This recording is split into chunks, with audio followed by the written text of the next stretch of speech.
जय हिंद। पिछले एक हफ्ते से भारत की ब्रह्मोस मिसाइल पाकिस्तान में जाके हिट कर गई और लोग का कहना है वो जानबूझ की या नहीं की, ये मैटर ही नहीं है। मैटर ये है कि हिट किया क्यों, इसको समझते हैं लोग। देखिए, पाकिस्तान में हमारे यहाँ से ब्रह्मोस मिसाइल जो थी फायर की गई और वो पाकिस्तान में जाके गिर गई थी। और ये गिरी थी जब वहाँ पर, तो वो एक नॉर्मल से जगह पे गिरी थी जिसका नाम था मियां चांदू। 9 मार्च को ये जाकर यहाँ पर हिट हो गई ब्रह्मोस मिसाइल। वहाँ 2-4 वो घर और था, किसी की मृत्यु नहीं हुई, लेकिन अंडर कंस्ट्रक्शन था, उड़ गया घरे दुआर। यहाँ पर वहाँ के लोग डर गए कि आखिर ये हुआ क्या है। तो उसके बाद वहाँ पर जो inter service public relation officer होते हैं, ISPR, कहीं पे भी देखिएगा तो एक PR ऑफिसर होता है, PR पब्लिक रिलेशन। यही लोग सारे लोग पब्लिक से कांटेक्ट करते हैं। अच्छा। जैसे मीडिया वाले को पास भी एक पूरी की पूरी PR टीम होती है। अब किसी मीडिया वाले को मान के हमारा इंटरव्यू लेना है, खान सर का इंटरव्यू, तो उन लोगों को क्या पता, वो अपने PR टीम को बोलेंगे कि खान सर का नंबर निकालो, बताओ क्या बात कर रहे हैं। तो वो PR टीम ही काम करती है। तो हर डिपार्टमेंट का एक PR ऑफिसर होता है, पब्लिक रिलेशन ऑफिसर, वही बताता है क्या हो रहा है क्या नहीं हो रहा है, एक तरह का प्रवक्ता होता है। अच्छा। तो इन्होंने कहा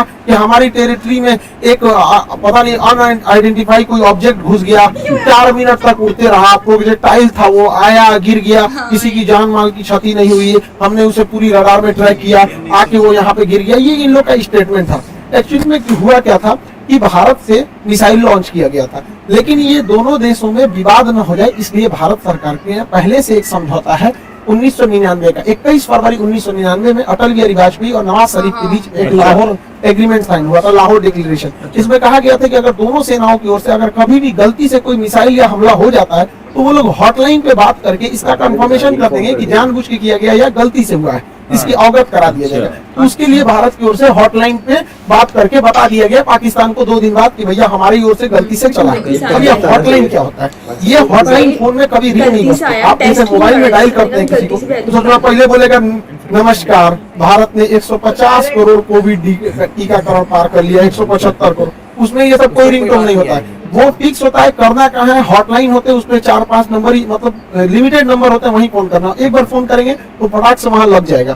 तो हमेशा इमरजेंसी में होता है। अगर हम कहीं किसी पे फोन पे बात कर रहे हैं और कोई नॉर्मल आदमी हमको कॉल करेगा तो उसको वेटिंग बता देगा, लेकिन अगर हॉटलाइन से कॉल करेगा तो जिससे हम बात कर रहे हो तो उसका फोन कट जाएगा और डायरेक्ट आ जाएगा मेरे पास आदेश। तो ये हॉटलाइन 2 देशों के बीच में होता है। मुख्यमंत्री जब कॉल करते हैं तो हॉटलाइन से कर सकते हैं, प्रधानमंत्री वगैरह। तो हॉटलाइन से भारत सरकार ने उन्हें बता दिया कि ऐसा ऐसा हुआ है। शुरुआत में ये मामला दब गया था, लेकिन पाकिस्तान के लोगों को लगा कि उनकी तो मेरी बेइज्जती हो गई, किसी ने आया पूरा बजा के चला गया, इसकी जांच होनी चाहिए। अब ये भाई साहब ये कह रहे हैं कि इसकी जांच कराएंगे हम, कैसे मिसाइल आया और ऐसे हमारे देश के अंदर घुस गया 124 किलोमीटर। अब ये मामला लेके जाएंगे यूएनओ में सिक्योरिटी काउंसिल में उठाएंगे, रूस से कहेंगे, चाइना से कहेंगे, इस्लामिक ऑर्गेनाइजेशन के देशों से कहेंगे। इन लोग का कहना है कि यूएनओ तक में ये मामला उठेगा कि आखिर ये मिसाइल आया क्यों। ये गधा पाकिस्तान उसी चाल में फंस गया जिसमें हम इसे फंसाना चाहते थे। हम ये चाहते थे कि पाकिस्तान इस पर बवाल करे और ये मामला इंटरनेशनल हो, लेकिन इन गधों के यहाँ पता नहीं कोई इंटरनेशनल रिलेशन पढ़ाता भी है कि नहीं, इन गधों को कुछ नहीं पता, ये हल्ला कर दिए हैं।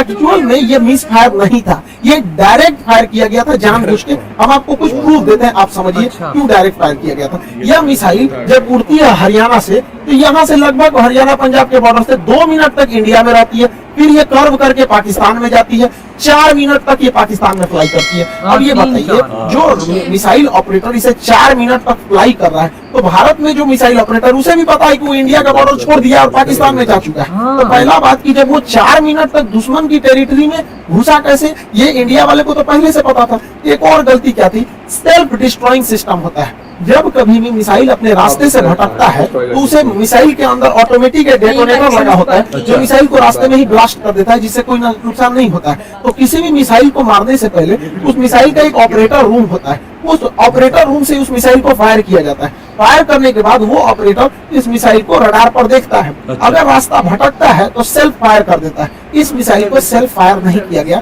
बल्कि ऑपरेटर चुपचाप देख रहा था, मजा मार रहा था कि घुस गया है पाकिस्तान में चला गया है 124 किलोमीटर तक। तो एक ये दूसरा प्रूफ, और भी कई सारे प्रूफ है। तो समझिए कैसे ये नक्शा पाकिस्तान ने जारी किया।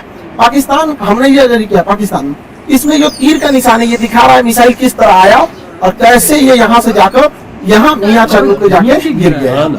देखिए कैसे मिसाइल ने सबसे पहले अपने से अगर मिस फायर होगा तो सीधे जाएगा, अपने से मिस फायर होगा तो सीधे। ये टर्न नहीं मार सकता जंक्शन की वजह से, गड़बड़ी की वजह से 90 डिग्री का कर्व नहीं मार सकता जब तक उसको पाथ फाइंड नहीं किया गया होगा, पहले से नहीं बताया गया। तो पहला 90 डिग्री टर्न अपने से नहीं मारा गया होगा। दूसरा, इस मिसाइल में कोऑर्डिनेशन फिक्स था। किसी भी मिसाइल को मारने से पहले उसका जीपीएस लोकेशन कोऑर्डिनेशन फिक्स किया जाता है कि यहीं पर जाना है, लेकिन इसमें कोई बारूद नहीं था। देखिए अमूमन यही होता है कि पहले उसमें बारूद यानी वारहेड भरा जाता है, पहले उसमें वारहेड भरा जाता है, तो इसमें वारहेड था नहीं। जब वारहेड भर दिया जाता है तब उस मिसाइल में फीड किया जाता है कि इस मिसाइल को जाना कहाँ है। तो इस मिसाइल में जाना कहाँ है ये फीड कर दिया गया और वारहेड नहीं फीड किया गया था। और जाना भी कहाँ है, मियां चन्नू पे। यहाँ ना कोई स्ट्रेटेजिक लोकेशन है, ना कोई सेना का स्कूल है, कुछ भी ऐसा नहीं है। जानबूझ के भारत ने मिसाइल का वारहेड हटाया कि किसी की जान माल की हानि न हो, और ऐसे जगह को चुन लिया जहाँ कोई स्ट्रेटेजिक महत्व नहीं है कि बवाल न होगा। बस हमें मिसाइल घुसा के बवाल करना था, भयंकर बवाल नहीं कराना था। एक और देखिएगा, इस मिसाइल को अगर देखेंगे तो 104 किलोमीटर से ज्यादा ये भारत में रही है, 124 किलोमीटर गई है, उसके बाद भी ये एक्स्ट्रा गई है। यानी इस मिसाइल की रेंज जो थी वो 290 किलोमीटर है। इस मिसाइल की रेंज 290 किलोमीटर, लेकिन सुखराई ब्रह्मोस मिसाइल 320 किलोमीटर कैसे चल गया? लगभग ये 30 से 40 किलोमीटर एक्स्ट्रा चला है। देखिए ये पाकिस्तान का नक्शा दिखा रहा है कि 33 किलोमीटर एक्स्ट्रा चल गया है। ये बवाल है भैया, रेंज से 33 कैसे? तो कोई भी चीज को फेंकते हैं तो जब रेंज खत्म हो जाता है तो आराम से गिरता है। तो ब्रह्मोस और आगे गया था यहाँ पर। इस दौरान भी इसे सेल्फ डिस्ट्रॉय नहीं किया गया, यानी भारत से कोई ऑपरेशन टुकुर टुकुर देख रहा था, जानबूझ के किया गया इसको। अगला देखिए, और भी ये खुद पाकिस्तान कर रहा है, उसको समझाते हैं। ये उनके ISPR है, inter service public relation, ISPR। समझ में आ गया? ISPR समझो थोड़ा नहीं पता अभी यहाँ पे। पहला इनका कहना है कि हम उस पर नजर बनाए हुए थे। देखिए इन निकम्मों को, इसके देश में 124 किलोमीटर कोई मिसाइल घुस गई, इसको ये लोग अपने रडार में बस नजर बनाए हुए थे। ये खुद कह रहा है कि हमने बस उसको ट्रैक किया, उसको 124 किलोमीटर, क्योंकि उस मिसाइल की रफ्तार इतनी ज्यादा थी, 3 मैक की थी, कि हम उसे मार के नहीं गिरा। जबकि जब भी कोई एयरफोर्स में कोई दूसरी देश का जहाज या कुछ भी हॉस्टाइल सिचुएशन में कोई चीज एंट्री करता है तो स्टैंडर्ड ऑफ प्रोसीजर SOP जो कहता है कि सबसे पहले उसको मार के गिराओ। इन लोगों ने मारा नहीं वहां पर। 124 किलोमीटर जब ये घुसा है तो कई बड़े शहरों के ऊपर से क्रॉस करके गुजरा है, कई हाई वैल्यू टारगेट को क्रॉस करके गुजरा है। क्या पता वहीं गिर जाता। तो इससे यह साबित हो जाता है कि इनके पास ब्रह्मोस को मार के गिराने की क्षमता है ही नहीं, वरना इतने हाई वैल्यू टारगेट के ऊपर से गया, वहीं गिर जाता तब क्या हो जाता। ब्रह्मोस न्यूक्लियर कैपेबल मिसाइल है, यानी इनके देश के ऊपर से इतनी बड़ी मिसाइल चली गई। ये लोग केवल और केवल बेशरम लोग कह रहे हैं कि हम उसे ट्रैक कर रहे थे। करते रहो ट्रैक, यहाँ से इतना डिग्री कर्व मार के तुम्हारे यहाँ आके गिर गया। पाकिस्तान इसे मार के गिरा भी नहीं सकता, क्योंकि ब्रह्मोस 3 मैक से चलती है। इसके पाकिस्तान के पास चाइनीज रडार है, इन चाइनीज रडार की हेल्प से इसके पास 2 तरह के मिसाइल क्षमता है। एक HQ-7 है, ये 30 से 40 किलोमीटर की दूर की मिसाइलों को मारता है। एक HQ-9 है, ये लगभग 150 किलोमीटर मार सकता है। ये दोनों चाइना का है, इन सबको पता नहीं चला कहाँ चल गया यहाँ पे। इन सब किसी काम का नहीं। अब इससे चाइना भी घुस गया है, क्योंकि उसका ऑर्डर दे रखा था। चाइना पूरी दुनिया को ऑर्डर दिया था कि भैया हमारा HQ-9 डिफेंस सिस्टम बहुत अच्छा है, ले लो। अब पूरी दुनिया ने उसको ऑर्डर कैंसिल कर दिया। इसे जो तोरा कोने काम का मिसाइल है, भारत का ब्रह्मोस घुस गया यहाँ पर, अभी घुस आया है पाकिस्तान के ऊपर। इसे जो तो पाकिस्तान इसको कह रहा है तोरा मिसाइल फायर नहीं हुआ तो हम क्या करें। अब फिलीपीन ने ऑर्डर दे दिया था ब्रह्मोस को, अब वियतनाम भी कह रहा है हमको भी चाहिए, इंडोनेशिया कह रहा है हमको भी चाहिए, ताइवान कह रहा है हमको भी चाहिए। अब ब्रह्मोस एकदम जबरदस्त है यहाँ पर। अभी भी किसी को डाउट होता है कि भारत से मिसाइल गलती से छूट गई है, अभी भी मन में डाउट है तो दिमाग लगाइए। हम आपको मिसाइल छूटने के 10 दिन पहले अपना एक वीडियो का छोटा सा क्लिप बना दिखाते हैं, जो यूक्रेन मुद्दे पे बताया। उसको जरा ध्यान से देखिए और दिमाग लगाइए, आपको खुद पता चल जाएगा कि भारत ने मिसाइल जानबूझ के मारा था। इस दुविधा में हम लोग हैं कि अमेरिका का साथ दें कि रूस का साथ दें। इसके लिए सबसे अच्छा रास्ता क्या होता है समझिए। मान के चलिए हमारे 2 बहुत करीबी आदमी, उन दोनों का ब्याह पड़ गया, तू कह रहा है कि हमारे ब्याह में आना, तू कह रहा है हमारे ब्याह में जाएगा, तो भैया हम एक घूमे जाएंगे तो दूसरा से संबंध खराब हो जाएगा। एक काम करते हैं, कोई दिन हम अपने ब्याह कर लेते हैं, बातें खत्म हो जाएगा, भैया हम अपने ब्याह में जाएंगे। इसी वजह से सबसे अच्छा तरीका है ना हम रूस के फेवर में जाएंगे और ना ही हम अमेरिका के फेवर में जाएंगे। सबसे अच्छा तरीका है मोदी जी को अपनी सेना को बोलिए कि गलवान घाटी में 2 किलोमीटर आगे घुस जाए। गलवान घाटी में जैसे 2 किलोमीटर आगे घुसेगी, लड़ाई तो करना नहीं है, उलझा के रखना है। 2 किलोमीटर जहाँ आगे घुसेगी उधर से चाइना वाले घुस जाएंगे, फिर वैसे ही स्टैंड ऑफ हो जाएगा। 2-3 महीना चलेगा, अमेरिका कहेगा ए बोल रहे रूस को, हम कुछ करें, हम तो खुद लड़ रहे हैं चाइना से, यहाँ पे हमला दोनों शांत रहेगा। आपको क्या लगता है भारत को इधर उलझा देना चाहिए कि नहीं? और आप मना करेंगे तो कोई ना कोई देश इस तरह से आपको कहेगा कि भैया हमारा साथ है। इससे अच्छा हमको लिए हुए हैं, बातें खत्म। अब समझ में आ गया?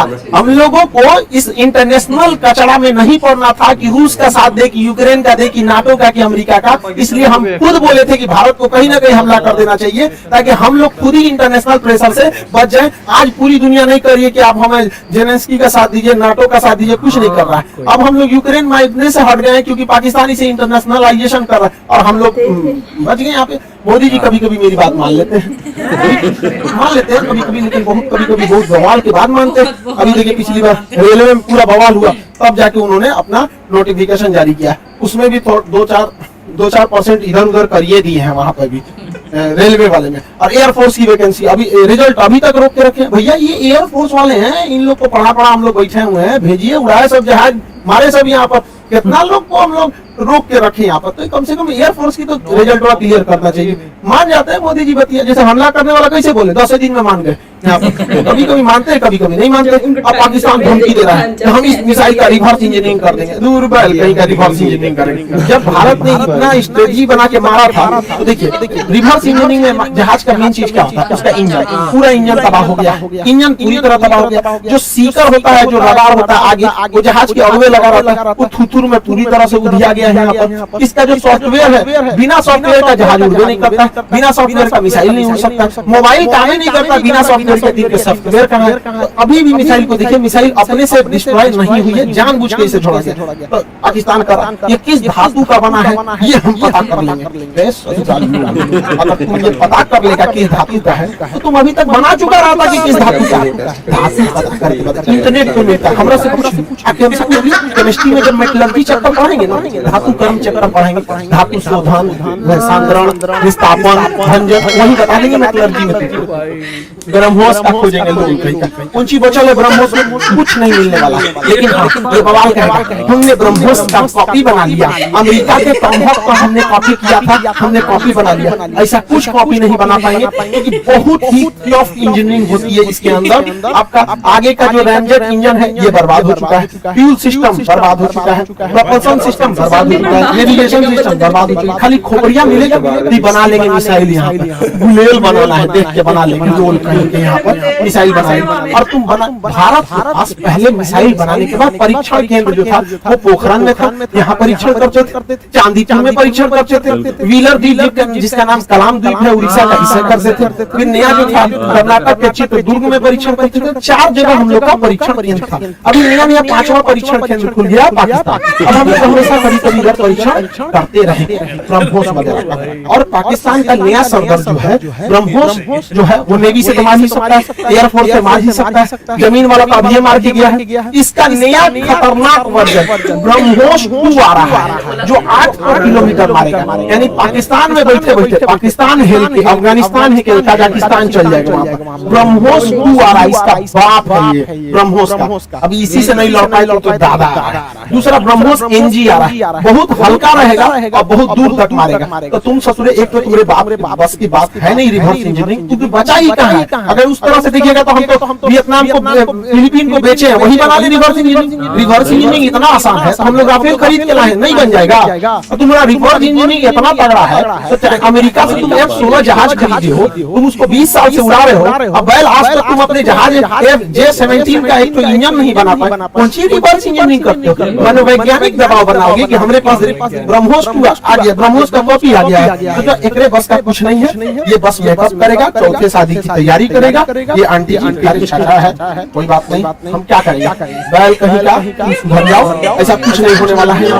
इसलिए रिवर्स इंजीनियरिंग नहीं हो पाएगी। इसको 1 साल से हम समझा रहे हैं, नहीं समझ पा रहे हैं। इससे कोई रिवर्स इंजीनियरिंग नहीं होगी। अब आप समझ गए होंगे, भारत ने जानबूझ के मारा था यहाँ पर ब्रह्मोस, इसी बहाने ब्रह्मोस का सक्सेस भी हो गया, डिमांड भी।